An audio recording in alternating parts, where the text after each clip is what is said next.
G'day and welcome to another big edition of the MCDFNL Footy Show. Looking back on round 16, my name's Yeendy. I'm joined by the MCDFNL Operations Manager, Shane Elwell. Thanks for joining us, mate. Yeah, thanks very much. Finally here at the end of the season, so we'll look forward to finals. Yeah, certainly coming up around the corner, which we're looking forward to catching up on a little bit later on in the week. First game we're going to look at, mate, we spoke about it last week, about the significance of this game down the bottom end of the ladder, about how close it'll be between Maldon and Dunolly, and it ended up being quite an interesting contest. Just 2 points separating the sides at three-quarter time, and Maldon going on to a 17-point win.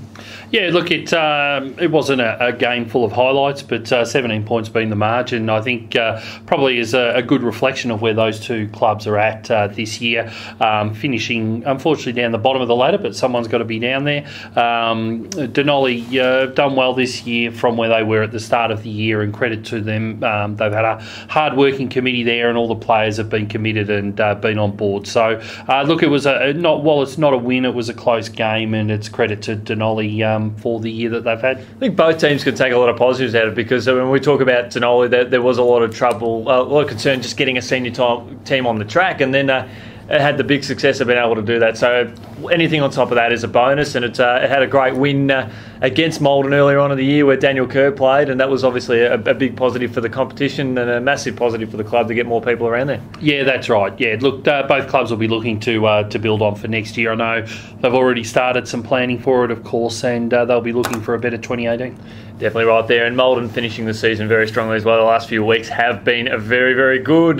Speaking of very, very good, Natte Bealiba, big winners over Newstead, 23-15, 153 to 45-29. I must admit, this result surprised me. Not the actual the Swans winning, but the length of the margin, because Newstead, it was only a few weeks ago, they were right in a hunt to play finals. Yeah, that's right.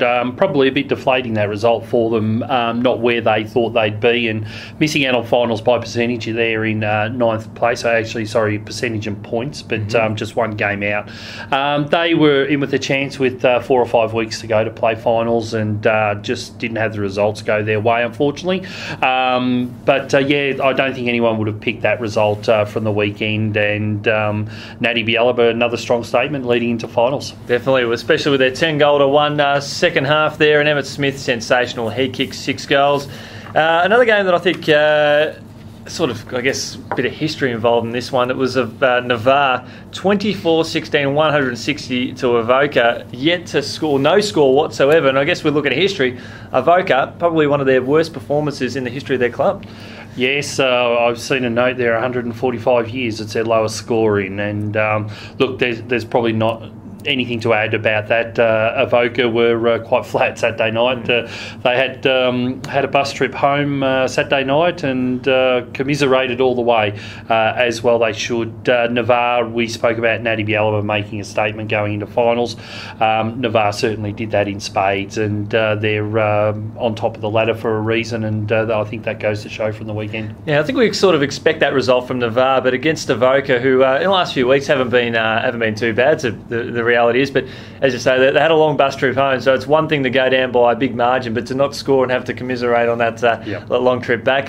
But that shows where Navarre is certainly at the moment. They are flying. A big game on the weekend between Maryborough Rovers and Royal Park, and Royal Park took the honours, 11-10, 76 to 7-12, 54 by 22 points in a game that was expected to go either way. Yeah, that's right. I'm not sure which way we picked. I'll say that I picked Royal Park and you picked Rovers, so I'll take the win there. It could have gone either way, and I think we said it's a toss of the coin there.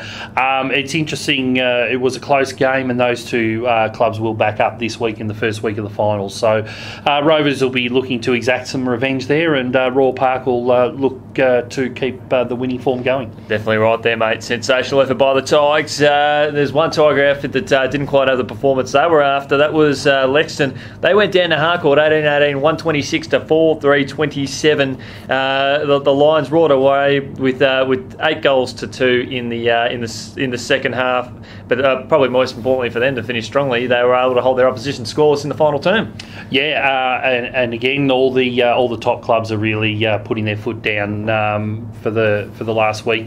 Lexton, I'd probably look at them in a similar vein to Newstead. While they weren't quite as close to making finals, their form was okay, and the results probably not what most people expected. Not certainly 99 points, but might have thought it'd be a bit closer. But look, it again sums up their ladder positions. Harcourt finishing 4th on the ladder, well deserved, and get the double chance. Exactly, good confidence boosting win to take in a week 1 of the finals, as Talbot, with the addition of Mark Williams, enjoyed a big win over Campbells Creek, 16-16, 112 to 9-5, 59, and close to the first term before the Hawks kicked away with 8 goals to 2 in the second term, and away they went.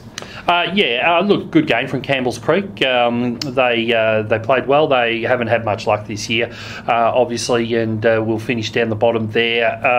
Talbot, I think we've got to give credit to Talbot. They've played really well all season. They've been consistent, and finishing in the finals there, I think they're in 6th or 7th, they might be. So they've done well, Talbot, and they should be happy with where they're at leading into the finals. And Mark Williams, of course, is qualified for finals, so it'll be interesting to see if he lines up for them. Definitely right there, mate. And the final game, which sort of expected to go within the margin here, it was Carisbrook 12-9, 81 to 8-5, 53. I think we sort of spoke about last week. If the Saints got within 5 goals, I think they'd be happy with that.